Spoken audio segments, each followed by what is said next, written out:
Hey everyone, welcome back to another quick how-to. In this video, we're going to show you how you can find new players for Monopoly Go. So basically, once you open your Monopoly Go app, just go to friends icon right here at the bottom right hand corner of your screen. Once you open your friends and family, you want to go here on your leaderboard. And basically here you will find all the players here on global and also locals and all the players from your friends.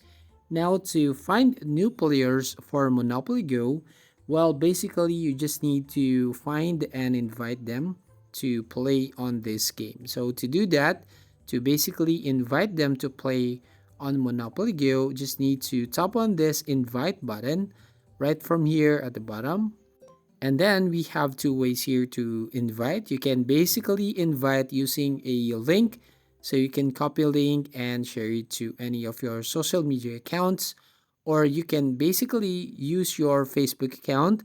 So if you're going to tap on the invite button on Facebook, then you can share the link from your Facebook account.